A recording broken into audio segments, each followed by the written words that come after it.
Nebraska's offseason is really starting to ramp up, but there is one problem that keeps persisting for the Cornhuskers and Matt Rhule: the scholarship issue. So in this video, I'm going to break down what's going on, what are some storylines around that issue, and how the Cornhuskers can fix it going into the fall. So real quick, if you like the content, please hit the like button on this video. It really helps me out, along with subscribing to the channel. It's completely free, and it's the best way to help out my content. So if you don't want to miss out any more Nebraska recruiting videos, instant analysis, off-season videos like this, or film breakdowns, please hit that subscribe button. But without further ado, let's get into it, talking about the scholarship issue. So right off the bat, if you're not familiar with what's going on right now in Lincoln, the Cornhuskers have 100 scholarship players on their roster. The NCAA cutoff line is 85.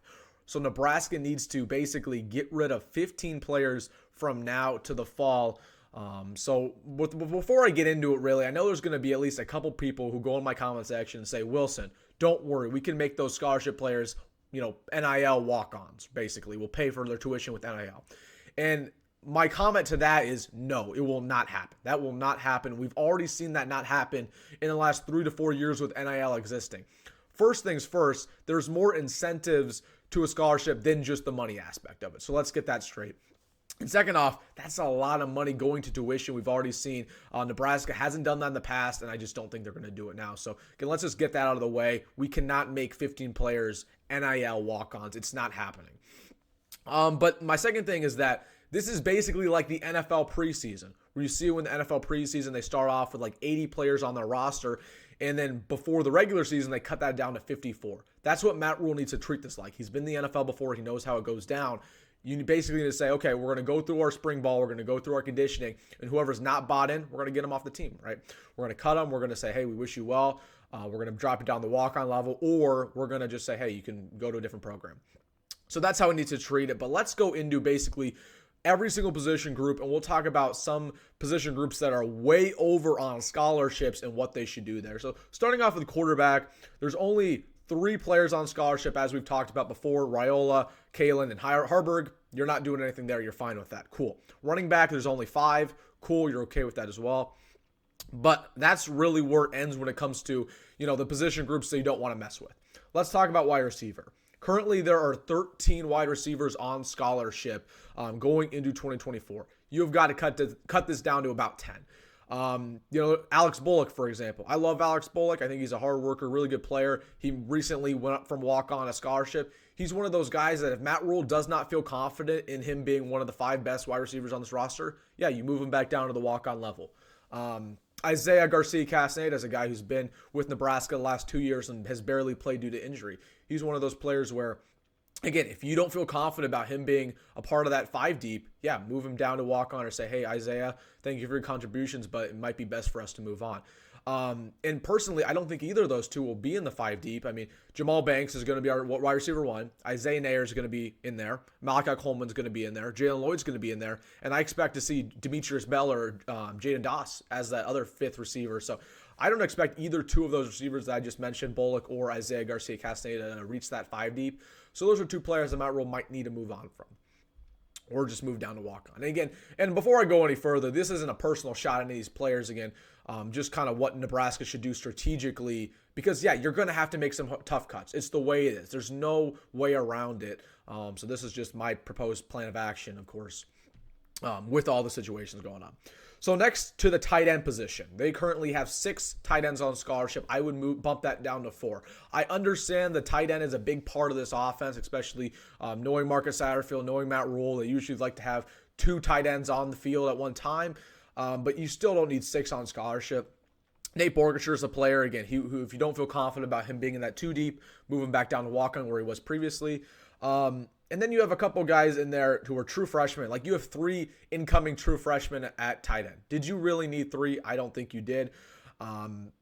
There's nothing you can really do there, but we'll see what happens with the tight end spot. I think they have too many there. I don't have a great plan for that spot, but probably should move Nate Borgacher back down to walk-on. Let's get to the O-line, because this is a mess. There are 21 offensive linemen on scholarship right now for the Cornhuskers. There should not be more than 15. Okay, there are 5 offensive linemen on the field at one time. 5. Okay, and ideally you want a 3 deep. So you want three left tackles, 3 left guards, 3 centers, so on, right? You do not need more than any of that. There are currently 6 true freshmen coming in at that O-line spot. There's 5 redshirt freshmen. And there's a couple players there at that position who haven't really done anything. We have Roquan Buckley, who has never played in his career, going into his, I believe, 4th year of college, who actually moved from D-line to O-line. If you don't feel confident about him, yeah, tell him to go move a program, right? We talk about Jacob Hood, a guy who transferred from Georgia, was basically a really risky addition last offseason. And he was a guy who came into Nebraska, had a bunch of bad weight, didn't play in fall ball. And if the same thing's happening, is not bought in, yeah, Matt Rhule might need to move on from him. Same thing with Tyler Knack, who transferred in from Utah, right? If he's not bought in, if he's not contributing, yeah, you might need to say, hey, move on. So watch out for that. And then, of course, it's not only going to be Matt Rhule making these cuts or Nebraska making these cuts. Some of these players are going to leave voluntarily because they're not stupid and they understand, hey, I'm not getting it done and I'm not going to play for the next year and 2 years. Might as well transfer to a program where I might as well play. But from a Matt Rhule perspective, this is what I would do. And then there are 5 guys who are coming off of a red shirt. Gunnar Katula, you want him for the foreseeable future. He's a stud. Sam Sledge, Mason Goldman, Brock Knudsen, I feel good about, so I wouldn't really move any of those guys just yet. But again, if they're not bought in the culture, if they're not doing what they need to do, you might need to have a conversation there. Now on to the D-line. You have 14 players on that D-line who are on scholarship. You got to cut that down to about 10. And we should consider the fact that in this Tony White 3-3-5, there are only 3 defensive linemen on the field most plays. Usually, again, you have a nose tackle and you have basically 2 D tackles and then a linebacker being an edge rusher. So you do not need 14 defensive linemen. And we look at some of the guys, again, who are at the D-line spot. You have A.J. Rollins, who moved from tight end to D-line. Again, he has never played in his career. He's going into his 4th year. You got to move on from him if he's not doing what he needs to do. Elijah Judy, transferred from Texas A&M. A lot of people had high expectations for him. Again, that was a risky addition. He didn't play. You got to make that evaluation, Matt Rhule. If he's not doing what he needs to do, probably a guy who needs to move on from. But again, you have some good players in that room. Ty Robinson, Nash Hutmutcher. I always butcher her last name. I'm sorry about that. Jamari Butler, solid. So I feel really good about that D-line room, but you got to make those tough cuts with those older players who are buried in the depth chart. I'm going to say this. A lot of people will say, well, Wilson, we don't want to cut those players because they could be great depth. This isn't the NFL.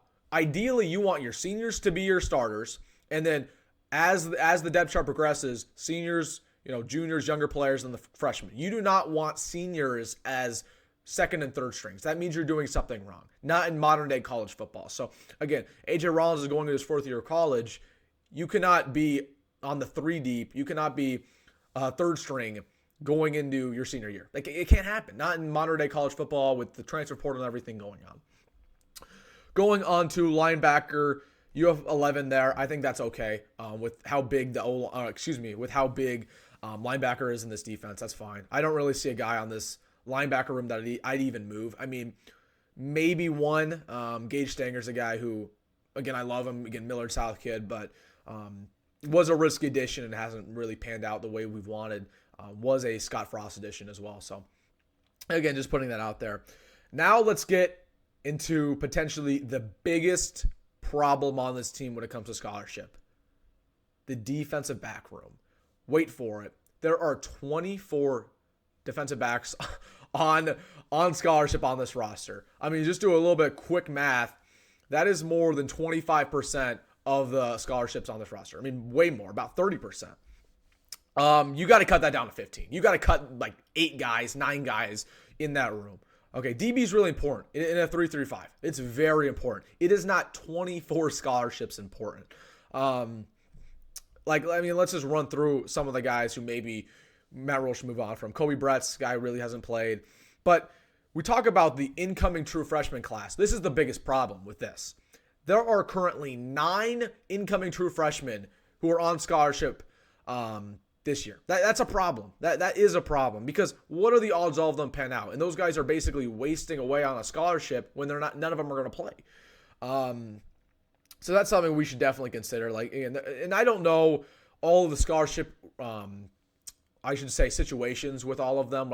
There was a couple guys on here, like Kamir Prescott, who is not on scholarship, is a guy who's basically going to be paid NIL money to get close to full ride. Like, I don't know if that's the same situation with Braylon Prude. I don't know if that's the same situation with Rex Guthrie. It could be. But as of right now, it's confirmed that there are 9 guys on scholarship. That's a problem. And again, I wasn't a fan of that when I was making my 2024 recruiting wrap-up. But, I mean, again, you can't have 24 DBs on your roster. You got to make some tough cuts. And really, like, your seniors in that room. Let's talk about your seniors. Tommy Hill, stud. You don't want to, obviously, you're not doing anything there. Gifford, stud. Deshaun Singleton, stud. Hartzog, stud. Buford, stud. Those are your 5 upperclassmen that are really good, besides Brett's. As for the other guys, Ethan Nation, who is a true sophomore, don't want to move on from. Bly Hill, he's coming in. And then there are 15 freshmen who are either true freshmen or redshirt freshmen who have never played a snap in their career. Does that concern you guys a little bit? I mean, some of those guys you have to move on from, and it's hard because I've never played, so you don't know really what they can actually bring to the table. But I think that's a little bit of a consequence for over recruiting that position. You gotta cut that down at least to 20, because there are just no world where you should have 25 DBs on scholarship.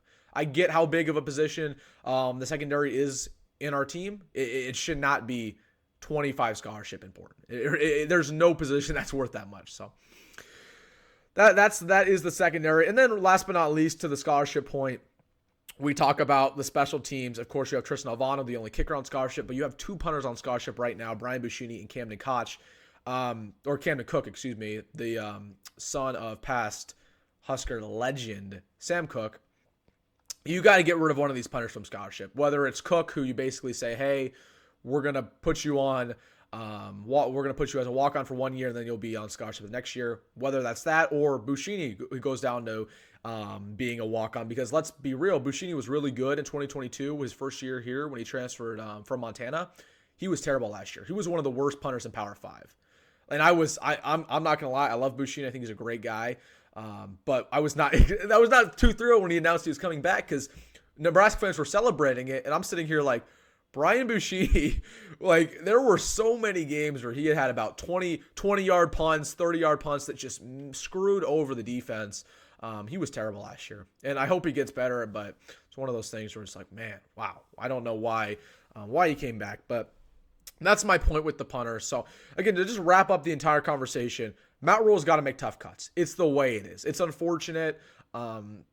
There's nothing we can really do about it. Again, we could try to move some of these guys to walk on. Maybe you can be successful with a couple dudes, but most of these guys are going to have to transfer out of the program. And it's either going to be because of Matt Rhule basically forcing their hand and saying, hey, you're just not getting it done, or because these players decide themselves that maybe it's better to go to a different program and basically start at a lower level. So again, it's something to watch. I thought I'd make a video about it. Again, I don't want to come off as negative. I love all these players. I'm rooting for all of them. It's the realistic expectations, right? Like, again, there's a player who hasn't played in their career. Yes, from a basically GM standpoint, it would be the smart thing to do for move on from them. Love him as a player. I'm rooting for him. I'm rooting for him at the next level. I'm rooting for him as a Husker. But it's just one of those things you have to do, right? So let me know what you think down below with the whole scholarship situation. Again, it's going to be something that we're going to have to follow over the next 2 to 3 months.